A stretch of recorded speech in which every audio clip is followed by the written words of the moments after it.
Olá pessoal, bem-vindos a mais um vídeo da Monitoria de Estruturas de Aço da Universidade Federal Rural do Semiárido, do campus Mossoró.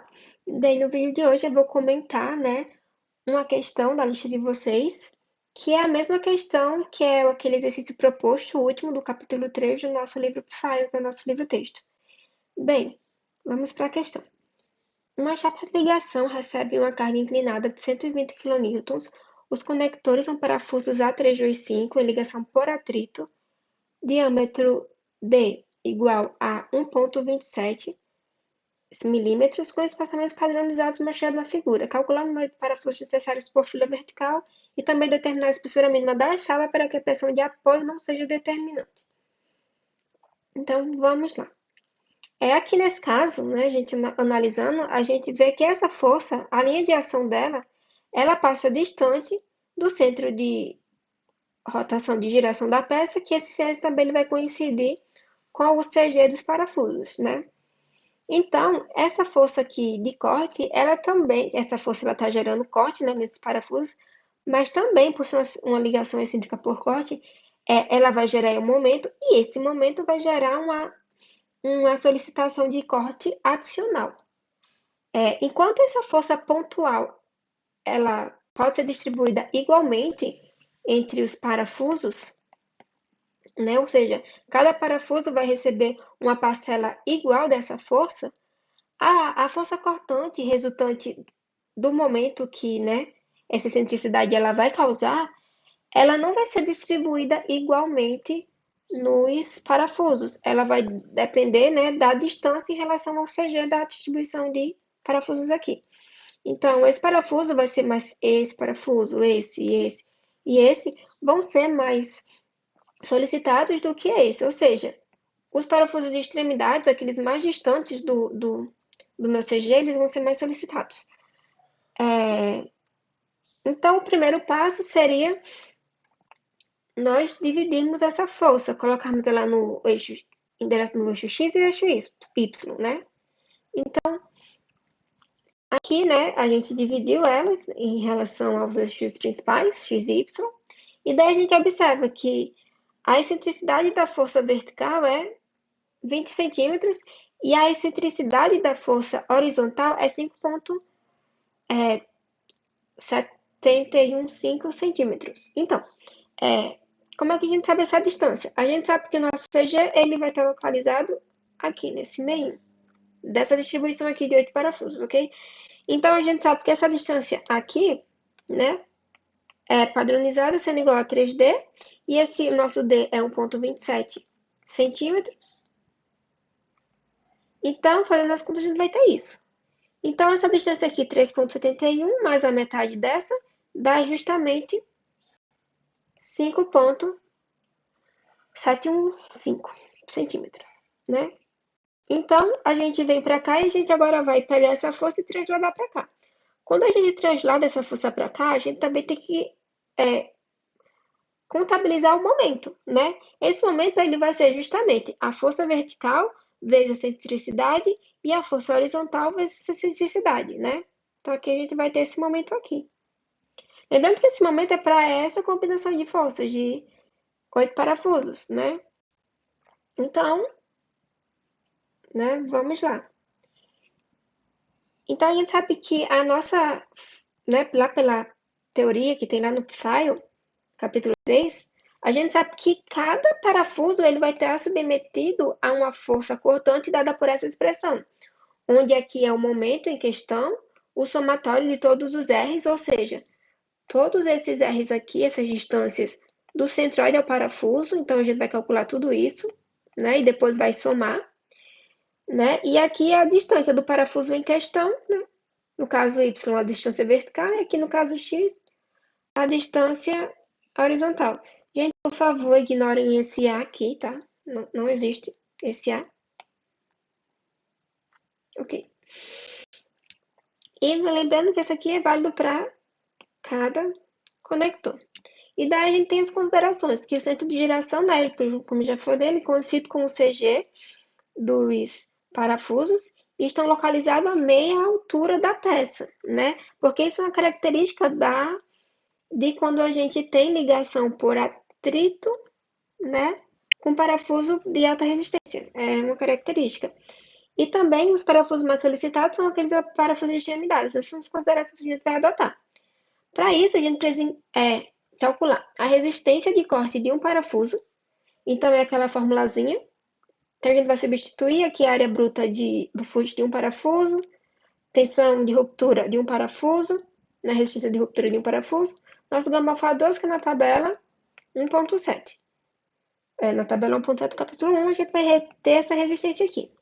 Lembrando que a gente usa 1.4 porque a gente está considerando o caso mais desfavorável, que é o caso que a ruptura ela acontece naquela seção da rosca. Da rosca? Porque assim, por exemplo, a gente tem o parafuso, né? E a gente tem essa parte aqui que é a menorzinha, que é justamente aquela parte que a gente encaixa a porta. Então, a gente dizendo que a nossa ruptura vai acontecer aqui, tá bom? E daí, quando a gente está calculando também, tá no caso de ligações por atrito, a gente tem que calcular a resistência ao deslizamento. Nesse caso, lembra que o file ele traz essa fórmula aqui para o deslizamento. 0,80 vezes μ vezes CH vezes a tensão de pré-tensão mínima, né, de aperto. Então, só que aqui a gente está usando o ponto 13, porque se a gente for lá na NBR 8800, a gente tem que, para o caso, quando a gente está calculando para o estado limite último, isso aqui passa a ser 1.13. Então, a gente vai usar essa formulazinha aqui. E daí, substituindo todos os valores, a gente chega a essa resistência 20.96. Lembrando que, né, o Mi a gente está adotando como 0.35, que a gente está adotando as classes A ou classe C, né, do nosso aço. O CH é igual a 1, porque nós estamos trabalhando com furos padrões. E o P mínimo a gente vai encontrar lá na tabela do nosso anexo, do nosso livro, é a tabela A5.2. Deixa eu ver se eu tenho ela aqui. Não, não tenho. Deixa eu procurar. Aqui, ó. Tabela A5.2. Nós vamos procurar, né, o nosso diâmetro, que é meia polegada, que é 2,7. E aqui a nossa tensão, uma força de proteção, né, mínima, vai ser 53. Então, né, a gente recebe esse valor. Então, o que? A gente já tem a resistência de um parafuso. Então, agora a gente, admitindo a configuração de 8 parafusos, a gente vai calcular a força de cada parafuso por essas expressões aqui. Então, vamos calcular o RE. Tem o RE, né, o RE, o somatório dos R's. Aqui nós temos parafusos extremos, que a gente está chamando de RE, e aqui a gente vai ter parafusos... Opa, desculpa, pessoal. E aqui nós vamos ter parafusos internos, que a gente está chamando de RI. Então, a gente vai fazer, né, o R ao quadrado vai ser o x ao quadrado mais o y ao quadrado. O valor dessas duas estão aqui, né? E a gente vai encontrar esses valores, né, de resposta.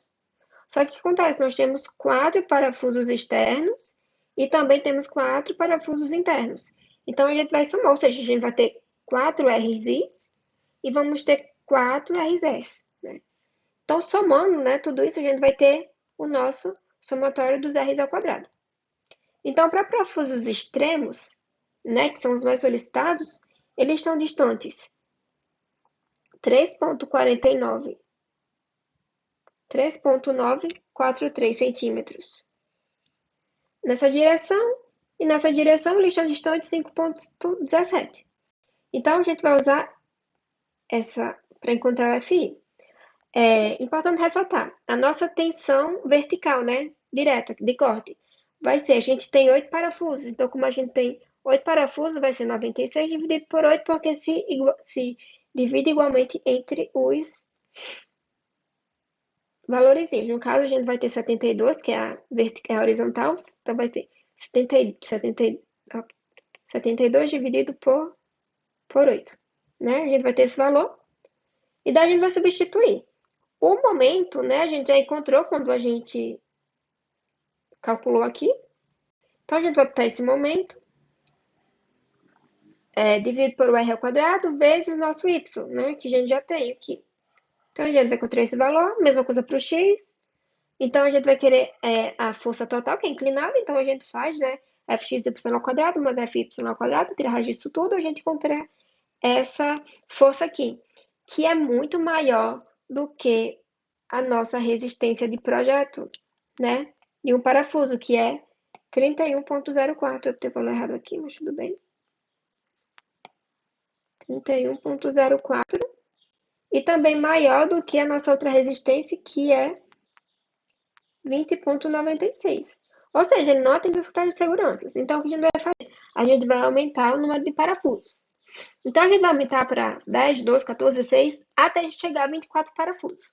Quando chegarmos em 24 parafusos, nós vamos ter essa configuração, né? Mostrando aqui. Então, isso significa que para encontrar nosso Rzinho, a gente vai ter que calcular 6 Rs. Ou seja, a distância essa e essa.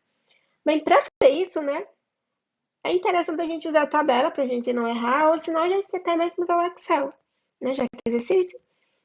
Então, a gente sabe, essa distância aqui desse parafuso, a distância x sempre vai ser a mesma, e a distância y, ela vai mudar. Para esse parafuso aqui, que eu estou chamando de posição 1, ela vai ser 1,905. Para essa posição, ela vai ser 5,713. Então, porque aqui é metade de 3 vezes D. Aqui vai ser metade de 3 vezes D mais 3 vezes D. Aí aqui vai ser esse resultado mais 3 vezes D. E assim vocês vão montando a tabelinha, né? E daí a gente vai calcular o nosso R ao quadrado. O nosso R ao quadrado vai ser x ao quadrado mais y ao quadrado. A gente vai ter esses valores. Só que a gente observa, a gente vai ter 1, 2, 3, 4. Então, a gente vai multiplicar por 4, porque esse valor se repete 4 vezes, vai conseguir esse valor. Para outro valor também, 1, 2, 3, 4. Vai multiplicar. Vai ter esse valor. Depois a gente vai somar tudo. E a gente vai ter esse valor aqui, 4.444,43 centímetros ao quadrado. Só que aí, né, o que acontece? A gente também precisa calcular o momento que o parafuso mais solicitado ele vai estar.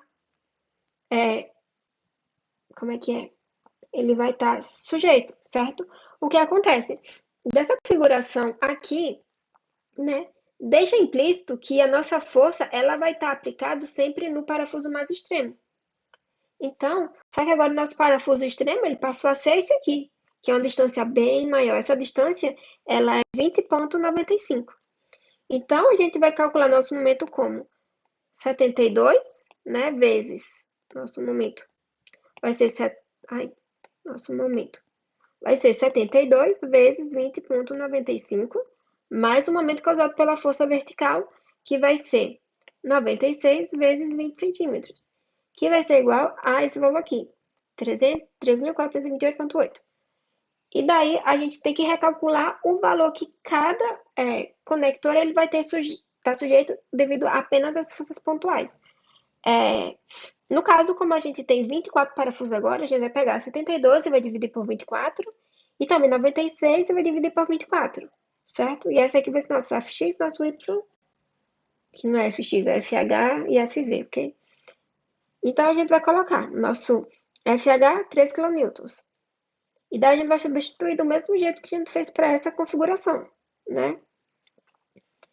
Tá aí, lembra, o que vai mudar? O nosso m mudou, o nosso r, somatório de r ao quadrado também mudou, né? E o nosso y também mudou, né? Então, basicamente, tudo mudou. A gente vai encontrar 19,2, aqui a gente vai encontrar 6,7, colocando, né, na força, né? Força igual a fx ao quadrado mais f ao quadrado, a raiz disso tudo. A gente vai encontrar uma força solicitando por parafuso, né? Parafuso mais solicitado de 20,3 kN, que é menor do que a nossa resistência ao corte por um parafuso e também é menor que a resistência ao deslizamento de um parafuso. Ou seja, ok, atende a critérios de segurança e o número de parafusos por fileiras, já que a gente admitiu que a gente vai ter 2 fileiras, vai ser 12, né? Vai ser 24 por 2, 12 parafusos. Aí já em relação à resistência à pressão de apoio. A gente vai calcular a nossa resistência de pressão de apoio normalmente, só que a gente não vai botar o valor do T. Lembrando que o T é o valor da chapa, tá? Da espessura da chapa. Que é a espessura da chapa que vai estar submetida à pressão de apoio e rasgamento. Então, aqui a gente vai admitir que o material ele é aço AMR250, que é nosso aço A36, que tem nosso FU igual a 40 kN por centímetro ao quadrado. E daí, substituindo, né, isso tudo, a gente vai ter isso aqui, Só que daí a gente vai fazer o quê? A gente vai dizer que a gente quer que a nossa resistência à pressão de apoio ela seja igual à nossa solicitação no parafuso mais solicitado, né? Substituindo tudo, a gente vai ter que o nosso T, ele vai ser igual a 0,22 centímetros, que é a mesma coisa de T igual a 2,2 milímetros. Então, essa vai ser a espessura mínima para que a chapa, para que a resistência à pressão de apoio na chapa não seja determinante, ok? Então, pessoal, é isso. Obrigada a todos que assistiram até aqui e boa prova na quinta-feira.